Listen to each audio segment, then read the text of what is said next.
But what I want to ask you is, why would I, as a coach, and why would you, as coaches and non-coaches, people who work in organizations, even care a whit about talking about retirement life? Why does that matter in our world today? John? People are living a lot longer and Yeah. are more active in their later years. You're exactly right. People are living a lot longer. Any idea how long people are on an average living? 100, I think. I'm sorry? 100. 100. Whoa, boy, you are really going for it, girl. 78. You might live to 100. 78. In the U.S. That's exactly right. 82 What is in it? the UK. That's exactly right. What was And it again? 80 in the US, 82 in the UK. Do you know, and maybe you do, 10,000 Americans a day are retiring. That's a staggering amount, isn't it? 10,000 a day. Right here in Kansas City, we have all sorts of organizations who are experiencing an aging workforce. And so what I really know from our research is that the face of the world of work is changing a lot. So whether we are part of that population that is retiring, or whether we are part of a population that is watching this mass exodus, either way, we're experiencing the impact of this mass exodus of people leaving the workplace. So what we're seeing too is this influx of people in the volunteer organizations.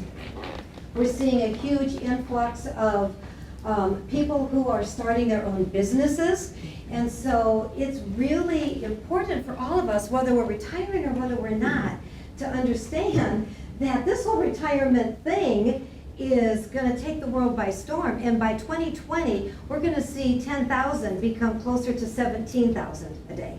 So the 10,000 a day is a 2013 figure. So by 2020, we're going to see that to be much higher.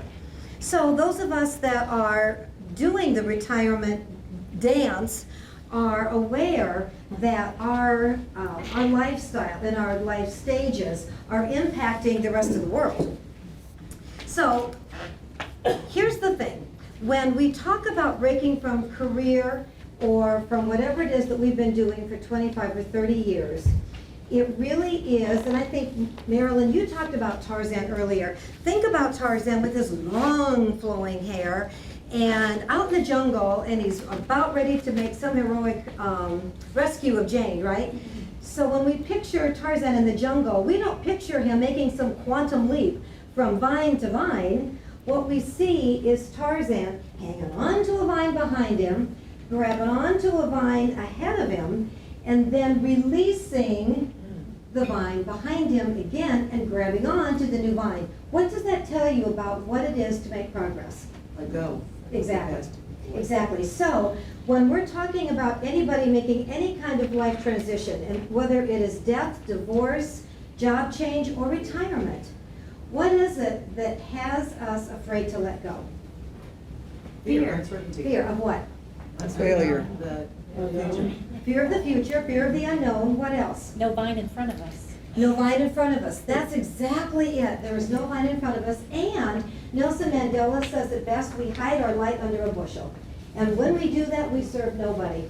And so what happens in the population of retirees is that we start to think about, oh my gosh, what's going to happen when I retire? So we think about perceptions of retirement and how individual they are for everybody in this room. Every single one of us will have a different role model about how our parents did it or about how our neighbor did it. Our own physicality is a big issue. If we've been active and if we've been physically fit, then getting older is not that big a deal. But if we are finding ourselves decaying just a little bit, then that perception of age is associated with the perception of retirement. And oh my gosh, I am ready to retire, so I must be, old as dirt, really. And that's what we think of here. So we want to hang on to that vine behind us. Replacing lost benefits of work doesn't just mean, of course, our medical benefits. What else do you get? What are the intangibles from work? Socialization. Yeah, exactly. Socialization. I've got a boatload of friends from where I used to work. What are some other intangibles from work? Connection and purpose. Sense of Yes. purpose, yeah.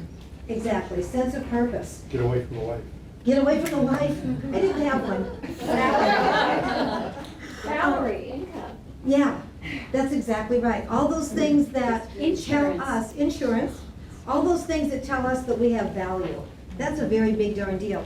So we get into the source of personal identity, and I'd like you to think about anyone that you know within maybe the last year that has retired. Could have been a parent or a neighbor or a sister, whoever. And when they introduce themselves, typically, what do they say about themselves? I am a, Well, to answer that question, I know a neighbor quite well who just finished teaching and retired in May. And I haven't seen her since, she's actually 67, she taught a lot longer than she had anticipated. And I said, so what's it like? And she said, it's just weird. weird. Yeah, she said it just feels really weird. And so I can tell she's already, even though it's summers, and she's had her summers off, her identity Right. changed. That's exactly right. So what often happens is, and I don't know if your neighbor does that, but we introduce ourselves as a retired teacher, or a former CPA, or I used to work for Sprint, or I was a lieutenant colonel in the Army. So whatever it was that we used to do, very often stays with us as we move into that kind of an abyss, that world of the unknown. So the personal identity really becomes a shift and a loss. And then the last one is self-reliance, because, you know, I worked for corporate America for, good Lord, 30 years, I think. And I had my directions given to me. I knew what the corporate goals were for the next 3 months, right? So now I get up in the morning, I've got my cup of coffee, and I got nobody, except of course my husband loves to tell me what to do. I'm gonna tell you. Yeah, you're gonna tell me that.